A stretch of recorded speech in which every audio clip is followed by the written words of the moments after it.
अब जैसे त्राटक के बारे में हो गया, या फिर हम जो सम्मोहन के बारे में, हिप्नोसिस के बारे में अगर जैसे अपन जैसे वीडियो बनाते हैं और चर्चा भी करते हैं, तो ये वीडियो हम लोगों तक क्यों पहुंचा रहे हैं? पहुंचा इसलिए रहे ताकि आम जन इससे संबंधित जानकारी जो उसको है, क्योंकि अभी तक व्यक्ति छोटी छोटी चीज़ों में उलझा हुआ है। आपने देखा होगा कि बहुत सारे ऐसे व्यक्ति हैं जिनको बोले सर हमारे घर में पैसों की समस्या चल रही है, सर हमने बहुत इलाज करवा रहे हैं, हम ठीक नहीं हो पा रहे हैं, हमारे दिमाग में नए नए विचार आते जा रहे हैं, कुछ भी चीज़ें दिमाग में चलती है, रात भर नींद नहीं आ पा रही है, परेशान है, तनाव है, घर में पति पत्नी में झगड़े हो रहे हैं। ये छोटे छोटे जो विषय है आगे चल के हमारे ब्रेन को नए नए प्रकार के कॉन्सेप्ट देते हैं कि हम बीमार कैसे हो। अभी मान लो मैं आपसे बोलूं कि ये जो पंखा है, ये वाइट कलर का पंखा है और इस पंखे के बारे में आपको नहीं सोचना है। और अभी आप आंखें बंद करो और आपको सफ़ेद पंखे के बारे में बिल्कुल नहीं सोचना है। ये जो श्वेत पंखा है इसके बारे में बिल्कुल नहीं सोचना है। अब मैं आपको ये बोल रहा हूँ, मना कर रहा हूँ नहीं सोचने के। आप क्या सोच रहे हो? पंखे दिख रहा है। पंखे सोच रहे हो। हम दिन भर बहुत सारी चीज़ें ऐसे बोलते हैं कि हमारा पैर नहीं खराब होना चाहिए, हमारे सर्दी जुकाम नहीं होना चाहिए, हमें बीमार नहीं होना चाहिए, हमारे सर दर्द नहीं होना चाहिए। तो नहीं होना चाहिए मतलब होगा। अखबार के अंदर एक कटिंग आई, तो आपने अखबार पढ़ते हो, न्यूज़ देखते हो, कोई सी चीज़ विज्ञापन देखते हो, विज्ञापन में आपको सीधे ही जो आएगा, और एक विज्ञापन आया जिसमें लिखा हुआ था कि 40 साल से ज़्यादा के उम्र के लोगों को घुटनों में समस्या होती है। अगर आपको घुटनों से संबंधित रोग नहीं चाहिए तो आपको सुबह ये खाना है, शाम को ये खाना है। अपने निकटतम आर्थोपेडिक सर्जन से संपर्क करें और अधिक जानकारी के लिए आप हमारे जो भी वेबसाइट है या किसी भी डॉक्टर का जो वो देते हैं उस डॉक्टर के पास में आप जाओ, सीधी व्यवस्था होती। आप देखोगे सबसे पहले तो आपके उसके दिए हुए फॉलो जो उसने दिए हैं फॉलो पॉइंट्स, उनको आप फॉलो करने लगोगे। उसने जो भी बताया है, उसने कैल्शियम सप्लीमेंट जो भी चीज़ें बताई है वो सारा आप ऑटोमेटिक चालू कर दे, क्योंकि आपके मन में विचार आ गया कि 40 से ऊपर के लोगों को ये बीमारी होगी। अब बीमारी होगी तो इसका मतलब है कि हम भी बीमार होंगे, क्योंकि हम भी 40 साल के हो गए, तो हमें रोग उत्पन्न होना चाहिए। तो हम उसकी डाइट को फॉलो करने लग गए। जिस दिन हम उसकी डाइट फॉलो करने लगे उसी दिन से बीमार होने लग गए, क्योंकि हमने अपने ब्रेन को ये कॉन्सेप्ट दे चुके हैं और उसको ये थॉट ये विचार दे चुके हैं कि अब हम 40 के हो गए। अब हमारा ब्रेन, अभी तक हमारे दिमाग को ये नहीं पता है कि हम 40 के थे, वो मस्ती में जी रहा था। क्योंकि जो हमारा कॉन्शियस माइंड होता है वो तो बुद्धि बहुत दिमाग लगाता है, सबकॉन्शियस माइंड नहीं लगाता, वो मस्ती में रहता है, वो बच्चों की तरह रहता है। इसलिए बच्चों को देखना कार्टून पसंद आते हैं। बच्चों को छोड़ो, हमें भी कार्टून पसंद आते हैं।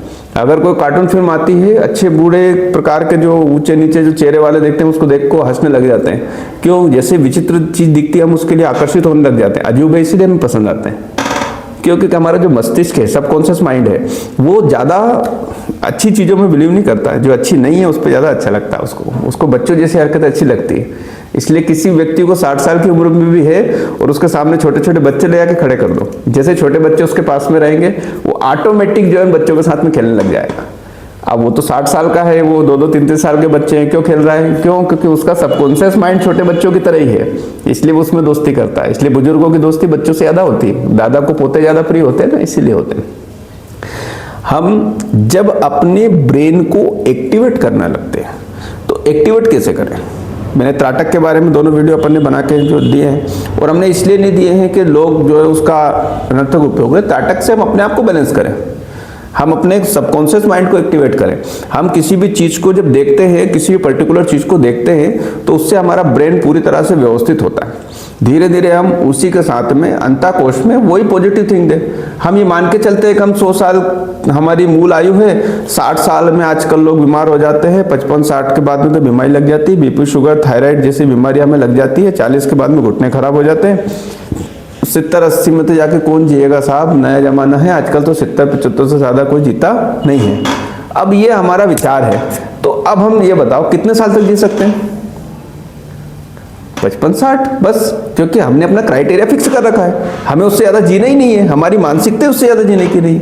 अब हमें उससे ज़्यादा जीना नहीं है तो हमारा ब्रेन बोल चुका है कि भाई 60 साल की इसकी आयु है, 50 40 साल इसकी हो चुकी है, तो इसके घुटने खराब करना चालू करो, फिर इसका दिमाग खराब करना चालू करो, फिर इसके हाथ पैरों में समस्या दो, इसको सर्वाइकल थोरेसिक लंबर जैसे डिसीज स्टार्ट करो, इसको थायराइड दो, इसको गठिया दो, इसको साइटिका दो, अलग अलग रोग दो। अब अगर नहीं चाहिए तो सीधी सी चीज है, हम बोलो भाई हमारी आयु कितनी है, 200 साल है, कितनी है 200 साल मान के चलो ना, हम ही तो थोड़ देने वाले हैं। अरे हम अनंत 100 करोड़ वर्षों में जाके मानव देह प्राप्त होती है, शास्त्रों में जो अध्ययन में जो आता है कि भाई 100 करोड़ वर्षों में मानव देह प्राप्त होती है, अंतिम योनि मनुष्य की मिलती है। अब हम जब अंतिम योनि मनुष्य की प्राप्त हमें हुई है तो हमारी 100 करोड़ वर्ष से तो हम यहाँ तक आए तो और जी सकते हैं। अब जैसे हमने देवरा बाबा के बारे में सुना था, बड़े सिद्ध संत थे और उनकी आयु के बारे में जब भी कोई बोलता तो बोले ये तो सैकड़ों सालों से जुड़े हुए थे। एक उनके शिष्य थे, उनसे पूछा कि बोले बाबा जी की उम्र कितनी है, बोले उम्र के बारे में तो नहीं पता, पर गुरु जी को 250 साल से तो मैं भी ऐसे ही देख रहा हूँ। तो मतलब उनका जो शिष्य था वो 250 साल से जीवित था, तो बाबा जी की उम्र कितनी थी, और भी ज़्यादा होगी। तो वो क्यों, क्योंकि उनको मतलब ही नहीं ना, संतों को मतलब ही नहीं कि उम्र क्या है, ये क्या है। हम मान के बैठे हैं कि हम बीमार हैं, हम 60 साल की आयु हो गई हम बीमार हो जाएंगे, हम 50 के हो गए हमें ये हो जाना चाहिए। हमारे पिताजी को शुगर थी तो मुझे जरूर होगी शुगर, ये हम मान चुके हैं। हमारे माताजी को हार्ट प्रॉब्लम थी, मुझे हार्ट प्रॉब्लम होगी, ये कंफर्म मान चुके हैं। मेरे पिताजी के सफेदी आई थी, मुझे तो बहुत बचपन में गंजापन हो जाएगा क्योंकि मेरे पिताजी गंजे थे। अब हम हमारे पिताजी को देख के हम रोग ले चुके हैं। हमारे आसपास के लोग बोले कोई इंदौर जाएगा तो इंदौर का पानी बड़ा खराब है, वहाँ जाते बाल झड़ने लगते हैं, तो किसी का झड़े ना झड़े, इंदौर जाते उसके बाल पहले झड़ने लगेंगे। वो भाई दिल्ली जाएंगे तो बहुत प्रदूषण है, वहाँ जाके तो अस्थमा की प्रॉब्लम हो जाएगी, तो दिल्ली जाते उसको अस्थमा की प्रॉब्लम प्रारंभ हो जाएगी। हम अपने माइंड को जो थॉट दे रहे हैं उसी थॉट के कारण हम बीमार हो रहे हैं। अब हमें नहीं चाहिए किसी प्रकार का थॉट, तो ब्रेन को जो है बिल्कुल रिलैक्स रखो, कुछ नहीं है, कोई समस्या नहीं है। क्या, नियमित डाइट करें, रेगुलर रहे, रूटीन करें, क्योंकि आयुर्वेद का मेन सिद्धांत है आयुर्हिता हितम, आयु के हित की रक्षा करना एवं रोगम शमनम तथा। आयुर्वेद में कहीं भी रोग का शमन करना यानी रोग को खत्म करने के बारे में प्रारंभ में कहा ही नहीं गया। किसी भी देश में देख लो, कभी आयुर्वेद में नहीं बोलता कि हम पहले रोग का चिकित्सा करेंगे। आयुर्वेद तो बोलता है कि आयुर्हित की रक्षा करो, पहले सबसे पहले ब्रेन को हमेशा सुस्त रखो। जब हम किसी संकल्प को लेते हैं, जब पूजन पाठ करते हैं, किसी प्रकार की चीज करते हैं, तो वहां पर भी संकल्प में ये कहा जाता है धर्म अर्थ काम मोक्ष नाम। तो धर्म अर्थ काम और मोक्ष यानी कि शरीर का धर्म को नियमित करो, ब्रेन को बिल्कुल पावरफुल रखो, अर्थ यानी कि बिल्कुल दिनचर्या के अनुसार जो है सब इसका जो करो। हमारी कामनाएं इतनी रखो कि जो हो रही है उसी पे ध्यान रखो, अगले पे क्यों लोड लेना। कार घर में आई नहीं और हवाई जहाज के लिए टेंशन में आ गए, तो एक चीजें पूरी नहीं होती, दूसरी चीज के लिए हम थोड़ा लेने लग जाते हैं, ब्रेन हमारा वहां पर डिस्टर्ब होने लगता है। नए नए विचारों को खिचड़ी की तरह नहीं रखना, एक साथ अलग विचार चलते रहते हैं, तो अर्थ कामनाएं अलग बढ़ती है, तो हम कहाँ मोक्ष के लिए भटकेंगे। यही जो है धरती पे हालत खराब होने वाली है, आने वाली चीजों के लिए, बाद वाली चीजों के लिए परेशान है, जो सामने चीजें उसके लिए दुखी है। पत्नी से उस चीज के लिए लड़ रहे हैं जो पत्नी ने कभी किया नहीं, उसने ऐसा करा है तो तू भी ऐसा करेगी। बच्चों के लिए इसलिए परेशान है कि हमारे बच्चे उसके जैसा होना चाहिए, उसके बच्चे ऐसा कर रहे हैं तो हमारे बच्चे ऐसा जरूर करना चाहिए। पति के लिए भी समस्या होती है कि उसके पति ने वो करा तो मेरे पति को भी ये करना चाहिए, हमारे माता पिता ऐसे हैं तो उसके भी ऐसे माता पिता। तो इन चीजों के लिए परेशान नहीं होना, अपने आप को डेवलप करें। तो डेवलप कैसे करना है, बिल्कुल निश्चित।